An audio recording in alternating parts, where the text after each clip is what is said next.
Good day everyone, I'm Carl Janice Mora from Group 10 and today we'll be discussing all about the Republic Act 9208, or also known as Anti-Trafficking in Persons Act of 2003. Now, this law is specifically made for those who are trafficking people all across the country. For example, prostitution, forced labors, slavery, and organ removals. Yan po yung mga examples na piniprevent nitong act na ito, na which is criminal act. Now this law is further amended by the RA 10364, or the expanded Anti-Trafficking in Persons Act of 2012, which further enhanced the penalties and the victim support and rehabilitation of such crimes. So there are four aspects of this law, RA 9208.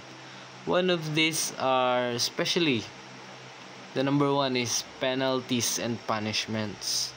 So penalties, this yung mga pinapataw na parusa sa mga gumagawa ng krimen na ito. So unang-una dyan, parang magbibigay ako ng example ng acts of trafficking and corresponding penalties nila. Una dyan is trafficking in persons.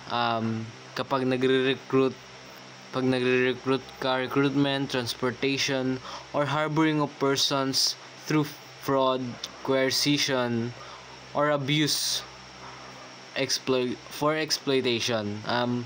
Sa mga gumagawa ng mga ganito is pwede silang makulong ng 20 years and magbabayad sila ng 1 million to 2 million pesos. So susunod dyan is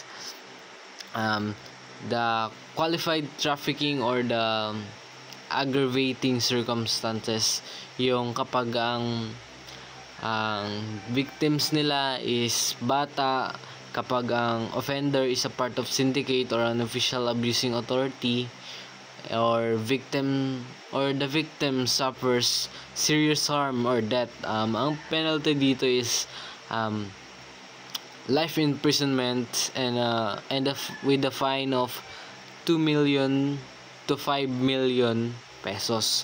So sa pangatlo naman is the attempted trafficking, yung parang tinangka lang, hindi natuloy yung pag-traffic dun sa tao na yun. Is ang penalty niya is 15 years with the fine of 500,000 to 1 million pesos. So susunod naman is use of trafficked persons. Example, buying sexual services from traffic victims. Ito na yung prostitution naman na sinasabi nila. So ang penalty dito is 6 months to 15 years of imprisonment with a fine of 50,000 to 100,000 pesos. So meron pang additional penalties dito. So additional penalties and confiscated of asset used in trafficking, yung mga ginamit nila, yung mga tools, yung mga sasakyan, kung paano sila nag-travel, and disqualification from public office of offender is a government official. Yan, kapag lalong-lalo na disqualification from public office, lalo na kapag may position sa gobyerno yung criminal na gumawa ng trafficking na to, yan, criminal siya, matatanggal siya sa pwesto niya bilang isang government official. So yun lang sa number 1. Victim protection, which is a critical part of RA 9208, or also known as Anti-Trafficking in Person Act of 2003. This law ensures victims of trafficking are not only rescued but also supported throughout the recovery process.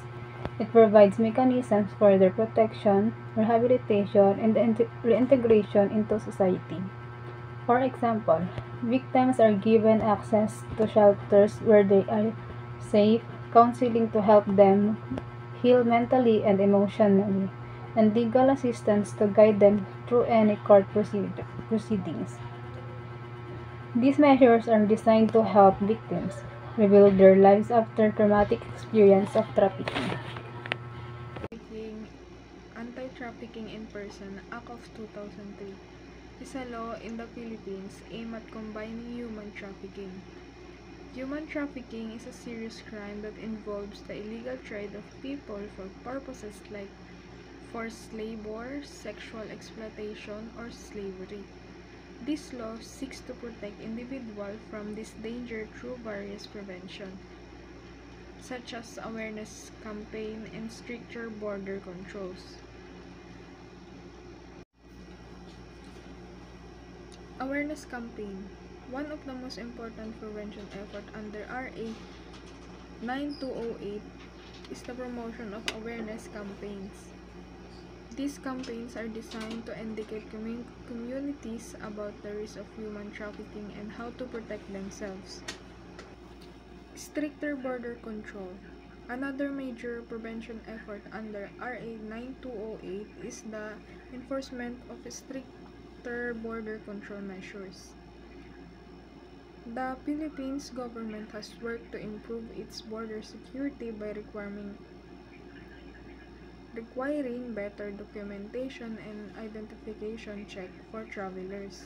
This includes requiring passports, visas, and other forms of identification.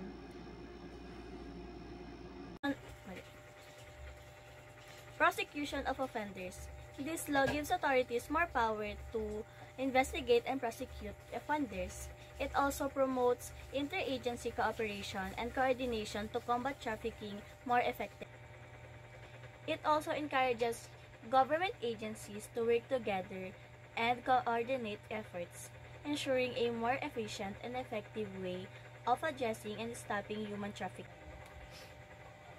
This means that law provides authorities such as the police and prosecutors with greater power and tools to investigate and take legal actions against criminal activities, particularly human trafficking.